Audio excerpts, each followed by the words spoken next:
SBB Medicare గత సంవత్సరం కాలంగా మీ అభిమానాన్ని చురుకున్న ఎస్బీబీ మెడికేర్ మొదటి వార్షికోత్సవం సందర్భంగా కృతజ్ఞతలతో 1000 రూపాయల మందుల కొనుగోలుపై ఓఆర్ఎస్, 1999 రూపాయల మెడిసిన్స్ కొనుగోలుపై డిజిటల్ థర్మామీటర్, 2999 రూపాయల మెడిసిన్స్ కొనుగోలుపై గ్లూకోమీటర్ ఉచితంగా పొందండి. ఫ్రీ హోమ్ డెలివరీ కోసం కాల్ చేయండి 6262515149. SBB Medicare, Tilak road, Tirupati.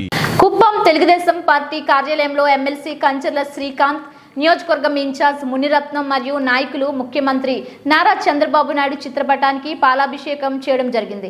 అనంతరం ఏర్పాటు చేసిన మీడియా సమావేశంలో మాట్లాడిన ఎమ్మెల్సీ కంచర్ల శ్రీకాంత్, మునిరత్నం, రాజ్ కుమార్ ఎన్నికల్లో ఇచ్చిన హామీలన్నీ త్వరితగతిన అమలు చేస్తున్నారని, వైసీపీ హయాంలో భవన నిర్మాణ కార్మికులు ఉపాధి కోల్పోయి ఆత్మహత్యలు చేసుకున్నారు. వైసీపీ హయాంలో ఇసుకను అక్రమంగా అమ్ముకున్నారు. శాండ్ లిక్కర్లో భారీగా దోచుకున్నారు. ఎన్నికల్లో వైసీపీకి ప్రజలు తగిన బుద్ధి చెప్పారు. రాష్ట్రంలో నిర్మాణ పనులు వేగవంతం అవుతుంది. అదేవిధంగా ఉచిత ఇసుకకు సంబంధించి జిల్లా మానిటరింగ్ కమిటీ ఏర్పాటు చేయడం జరిగిందన్నారు. కుప్పం నియోజకవర్గాన్ని అన్ని విధాలా అభివృద్ధి చేస్తాం. మోడల్ మున్సిపాలిటీగా కుప్పంను చేసేందుకు అర్బన్ డెవలప్మెంట్ అధికారులు పరిశీలిస్తున్నారు.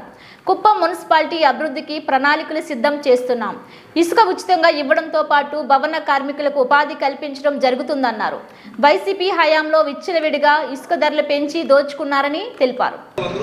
దాన్ని దృష్టిలో పెట్టుకుని నారా చంద్రబాబు నాయుడు గారు ఉచిత ఇసుక ఈరోజు ఇవ్వడం అనేది చాలా సంతోషం. దీని ద్వారా తద్వారా ప్రతి ఒక్క కార్మికులు కూడా లబ్ధి చేరే కార్యక్రమం చేశారు. కాబట్టి చంద్రబాబు నాయుడు గారికి ప్రత్యేకంగా కార్మికుల తరఫున ధన్యవాదాలు. నమస్కారం. అదేవిధంగా వేదిక మీద ఉన్న నా సహచర నాయకులందరికీ కూడా నమస్కారం తెలియజేస్తూ, చాలా సంతోషం. మా ప్రియతమ నాయకుడు, మా శాసనసభ్యులు ఈరోజు ముఖ్యమంత్రిగా రాష్ట్రంలో గత 5 సంవత్సరాలు జరిగినటువంటి అరాచక అక్రమ పరిపాలన, 5 సంవత్సరాలు గూడు కట్టినటువంటి పాపాన్ని తుడిచివేసే కార్యక్రమం, అందులో ముఖ్యమైనది పేద ప్రజలకు ఉచితంగా ఇసుక ఇవ్వడం అనేది చాలా పెద్ద కార్యక్రమం, ఎంతో సాహసోపేతమైనటువంటి కార్యక్రమం. కష్టాల్లో ఉన్న ఈ రాష్ట్రం ఆదాయం కోసం ఎదురు చూస్తున్న సమయంలో ఇసుక నుంచి వచ్చేటువంటి ఆదాయాన్ని కూడా వదులుకొని పేద ప్రజలకు, భవన నిర్మాణ కార్మికులకు, అదేవిధంగా ప్రభుత్వం చేపట్టేటువంటి పనులకన్నిటికీ కూడా ఇసుకని ఉచితంగా అందుబాటులో తీసుకురావడం అనేది చాలా గొప్ప విషయం. ఇప్పుడే మేము పాలాభిషేకం చేసి నారా చంద్రబాబు నాయుడు గారికి కుప్పం ప్రజల తరఫున మొత్తం కూడా కృతజ్ఞత అభినందనలు కూడా తెలియజేశాం. కాబట్టి ఈరోజు ఇసుక అనేది ప్రకృతి వరప్రసాదం. అది ప్రకృతి ఉచితంగా ఇచ్చినటువంటిది. ముఖ్యంగా పేదలకు చెందాల్సినటువంటి ఒక అపురూపమైనటువంటి ఒక వనరు. దాంట్లో వ్యాపారం చేసుకొని దాని ద్వారా అక్రమంగా సంపాదించుకోవడం, అనేక రకాలుగా పేద ప్రజలు ఇబ్బంది పెట్టడం. కుప్పంలో అయితే ఈ వెనుకబడిన ప్రాంతంలో ఇసుక దొరకడమే కష్టం. అట్లా ఎక్కడైనా కూడా కొద్దిపాటి ఇసుకే ఉన్న ట్రాక్టర్లో కానీ తీసుకొచ్చినప్పుడు వాళ్ళని చాలా కఠినంగా ఇక్కడ తీసుకొని వచ్చి ట్రాక్టర్లు కానీ, అదేవిధంగా పేద వీళ్ళ కూలీల్ని హింసించడం అనేక సందర్భాల్లో జరిగినాయి. ఈరోజు దానికంతా విముక్తి లభించింది. పేద ప్రజలు వాళ్ళు గృహ నిర్మాణానికి వాళ్ళ అవసరాలకు ఖర్చు లేకుండా ఈరోజు కేవలం రవాణా ఖర్చులు, కొద్దిగా చెల్లించాల్సిన ఫీజులు తప్ప ఇసుకకు ఒక్క పైసా కూడా తీసుకోకుండా ఉచితంగా ఇస్తున్నారు. దీన్ని అందరూ వినియోగించుకోవాలని చెప్పి తెలియజేస్తూ, అదేవిధంగా కుప్పం నియోజకవర్గంలో ప్రతి ఒక్క గ్రామ పంచాయతీ కూడా అభివృద్ధి చెందేదానికి ప్రణాళికలు తయారు చేశాం. గ్రామ వికాస పత్రాలు చేశాం. మొదటి విడతగా ఒక పంచాయతీకి సంబంధించి 1 కోటి రూపాయలు, పెద్ద పంచాయతీలు అయితే 2 కోట్ల రూపాయలు తక్షణం కార్యక్రమాలు చేపట్టమని చెప్పి మా ముఖ్యమంత్రి గారు ఆదేశాలు ఇచ్చారు. కాబట్టి అవి కూడా మా ప్రతి ఒక్క పంచాయతీలో కూడా అవన్నీ కూడా చేసుకోవాలని చెప్పి తెలియజేస్తూ, కుప్పంలో ఇది ఎప్పుడు కూడా ఒక ఆదర్శ నియోజకవర్గం. ఇక్కడ ఏ కార్యక్రమం చేసినా కానీ ఒక ప్రయోగాత్మకంగా చేస్తాం. ఈరోజు ప్రభుత్వం చేపట్టే పనులన్నీ కూడా అతి తక్కువ ఖర్చుతో నాణ్యమైన పనులు చేపట్టాలని, ప్రజలకు ఎప్పుడూ శాశ్వతంగా ఉపయోగపడే పనులు చేయాలని చెప్పి కార్యక్రమం చేపట్టాం. కాబట్టి ప్రతి ఒక్క గ్రామానికి కూడా ఒక ఒక ప్రణాళిక, అదేవిధంగా ఇందాక మన ఎమ్మెల్సీ గారు చెప్పినట్టుగా కుప్పం పట్టణానికి ఒక సమగ్రమైనటువంటి ఒక అభివృద్ధి ప్రణాళిక తయారు చేసి శాశ్వతంగా ఇది ఒక సుందరమైనటువంటి పట్టణంగా శాశ్వతంగా నిలిచిపోయే విధంగా చంద్రబాబు నాయుడు గారు చేసే కార్యక్రమంలో అందరూ కూడా, మా మిత్రులందరూ కూడా భాగస్వాములై ప్రజాప్రతినిధులు కానీ అధికారులు కలిసి ఒక మంచి ప్రణాళిక చేసి వెంటనే దాన్ని అమలు చేసే ప్రోగ్రాం చేస్తామని చెప్పి తెలియజేస్తూ మరొక్కమారు గౌరవ ముఖ్యమంత్రి వర్యులు, మా ప్రియతమ నాయకులు పేదవాళ్లకు ఈరోజు ఇచ్చినటువంటి ఇసుక వరం అనే దానికి మేము కృతజ్ఞత అభినందనలు తెలియజేస్తూ సెలవు తీసుకుంటాం. మీడియా మిత్రులందరికీ నమస్కారం. ఈరోజు ఈ మీడియా సమావేశం ఏర్పాటు చేయడానికి ముఖ్య కారణం, చంద్రబాబు నాయుడు గారు ముఖ్యమంత్రి అయిన తర్వాత అయితే ఎన్నికల్లో హామీలు ఇచ్చారో వాటన్నిటినీ త్వరితగతిన ఒక్కొక్కటి పూర్తి చేసుకుంటూ వస్తున్నారు.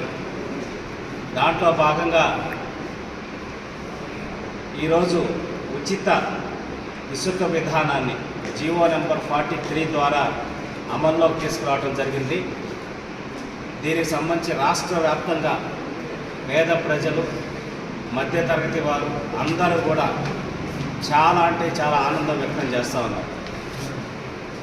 వైఎస్ఆర్సీపీ ప్రభుత్వంలో మనందరికీ తెలుసు, ఇసుక అనేది బంగారం కన్నా ప్రియమైపోయింది.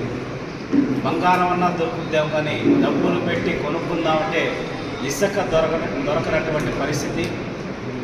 ఎన్నో లక్షల మంది భవన నిర్మాణ కార్మికులు ఉపాధి కోల్పోయి వాళ్ళ కుటుంబాలు రోడ్డున పడి ఆత్మహత్యలు చేసుకున్న సంఘటనలు కూడా మనం గత 5 సంవత్సరాల్లో చూడటం జరిగింది. అవన్నీ చూసిన తర్వాత చంద్రబాబు నాయుడు గారు ఎన్నికల్లో ఉచిత ఇసుక విధానాన్ని అమల్లోకి తీసుకొస్తామని చెప్పడం జరిగింది. రమారమి 50,000 కోట్ల రూపాయల పైచిలకు అవినీతి వైఎస్ఆర్సీపీ ప్రభుత్వం చేసిందనే దానికి మనందరికీ కళ్ళ ముందు ఎన్నో ఉదాహరణలు కనపడ్డాయి. 800 నుంచి 1000 రూపాయల మధ్య ఉండే ట్రక్ ఇసుకని 4,000 నుంచి 6,000 రూపాయలకి అమ్మటం జరిగింది. అట్లాగే వాళ్ళ బినామీ కంపెనీ జేపీ వెంచర్స్ అనే కంపెనీకి కట్టబెట్టి రాష్ట్ర వ్యాప్తంగా జనరల్గా కొండలు ఉంటాయి, మామూలుగా ఇసుక నేలలో ఉంటుంది. కానీ ఈ వైఎస్ఆర్సీపీ ప్రభుత్వం లాస్ట్ 5 సంవత్సరాల్లో మనం చూస్తే కొండలు మొత్తాన్ని కిందకి నేలకు తీసుకొచ్చారు. ఇసుక మొత్తాన్ని తీసుకొచ్చి హైవేల పక్కన గుట్టల కింద పోసి నిస్సిగ్గుగా వాళ్ళు చెప్పిన రేటుకి, వాళ్ళు ఎంత డిమాండ్ చేస్తే ఆ రేటుకి అమ్మి ఏ విధంగా దోచుకున్నారో కూడా మనం చూసాం. ఈరోజు వాళ్ళు చేసిన దోపిడీ, ఇసుక దోపిడీతోటి 10 లక్షల పైచీలకు ఇల్లు, పేదలకి గృహాలు కట్టుకునేటటువంటి అవకాశం ఉండేది. అంటే అవినీతి ఏ స్థాయిలో జరిగిందో మనం ఈ ఒక్క అంశం ద్వారా తెలుసుకోవచ్చు. ఒక లిక్కర్ ద్వారా ఏ విధంగా అవినీతి చేశారు, రమారమి 50,000 కోట్ల రూపాయలు అవినీతి చేశారు. శాండ్ ద్వారా కూడా 50,000 కోట్ల పైచీలకు అవినీతి. ఏ రంగం తీసుకున్నా కూడా దాంట్లో ప్రజలు వాళ్ళ బాగోగులు కాకుండా వైఎస్ఆర్సీపీ నాయకులు, ముఖ్యమంత్రి జగన్మోహన్ రెడ్డి, అప్పటి ముఖ్యమంత్రి జగన్మోహన్ రెడ్డి యొక్క లాభం అనేది దృష్టిలో పెట్టుకొని ఆ ప్రభుత్వం ప్రవర్తించింది. అందుకే వాళ్ళు బుద్ధి చెప్పి ప్రజలు 11 సీట్లు ఇవ్వడం జరిగింది. చంద్రబాబు నాయుడు గారు ఈరోజు కేవలం ఉచిత ఇసుక తీసుకొచ్చి లోడింగు, రవాణా ఛార్జెస్ మాత్రమే ఉండేటట్టు ఏర్పాటు చేసి ప్రజలందరికీ అందుబాటులోకి ఇసుకను తీసుకురావడం జరిగింది. 100% నిర్మాణ రంగ పనులు వేగవంతం అవుతాయి, ఎంతోమందికి ఉపాధి దొరుకుతుంది.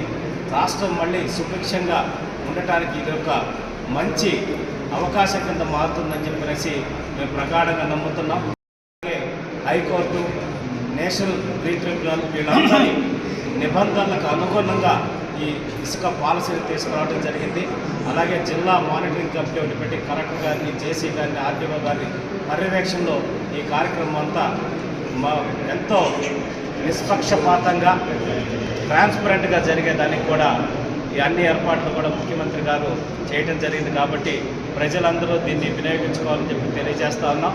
అలాగే కుప్పం నియోజకవర్గంలో కూడా అభివృద్ధి పనులు ఏ విధంగా పరుగులు పెడుతున్నాయో గత కొన్ని రోజులుగా మీరు అందరూ చూస్తున్నారు.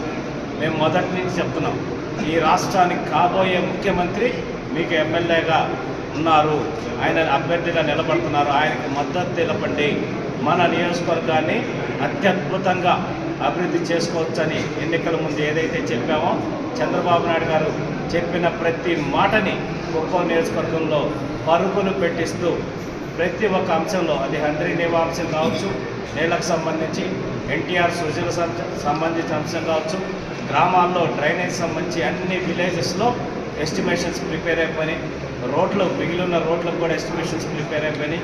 నిన్న మోడల్ మున్సిపాలిటీ కింద తయారు చేయడానికి సిఆర్డీఐ నుంచి మోస్ట్ సీనియర్ ఎక్స్పర్ట్స్ని చంద్రబాబు నాయుడు గారికి ఇక్కడ పంపించడం జరిగింది.